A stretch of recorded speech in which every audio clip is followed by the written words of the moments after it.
4 मोमबत्तियां। रात का समय था। चारों ओर घुप अंधेरा छाया हुआ था। केवल एक ही कमरा प्रकाशित था। वहां 4 मोमबत्तियां जल रही थीं। चारों मोमबत्तियां एकांत देख आपस में बातें करने लगीं। पहली मोमबत्ती बोली, मैं शांति हूं। जब मैं इस दुनिया को देखती हूं तो बहुत दुखी होती हूं। चारों ओर आपाधापी, लूट खसोट और हिंसा का बोलबाला है। ऐसे में यहां रहना बहुत मुश्किल है। मैं अब यहां और नहीं रह सकती। इतना कहकर मोमबत्ती बुझ गई। दूसरी मोमबत्ती भी अपने मन की बात कहने लगी। मैं विश्वास हूं। मुझे लगता है कि झूठ, धोखा, फरेब, बेईमानी मेरा वजूद खत्म करते जा रहे हैं। ये जगह अब मेरे लायक नहीं रही। मैं भी जा रही हूं। इतना कहकर दूसरी मोमबत्ती भी बुझ गई। तीसरी मोमबत्ती भी दुखी थी। वह बोली, मैं प्रेम हूं। मैं हर किसी के लिए हर पल जल सकती हूं, लेकिन अब किसी के पास मेरे लिए वक्त नहीं बचा।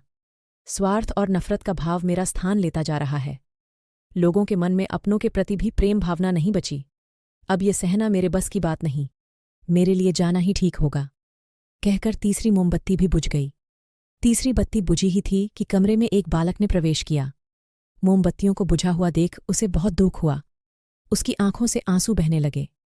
दुखी मन से वो बोला, इस तरह बीच में ही मेरे जीवन में अंधेरा कर कैसे जा सकती हो तुम? तुम्हें तो अंत तक पूरा जलना था, लेकिन तुमने मेरा साथ छोड़ डीच दिया। अब मैं क्या करूंगा? बालक की बात सुन चौथी मोमबत्ती बोली, घबराओ नहीं बालक, मैं आशा हूं और मैं तुम्हारे साथ हूं। जब तक मैं जल रही हूं तुम मेरी लौ से दूसरी मोमबत्तियों को जला सकते हो।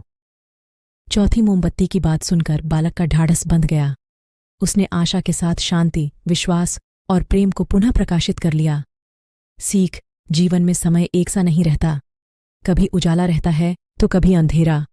जब जीवन में अंधकार आए, मन अशांत हो जाए, विश्वास डगमगाने लगे और दुनिया पराई लगने लगे, तब आशा का दीपक जला लेना।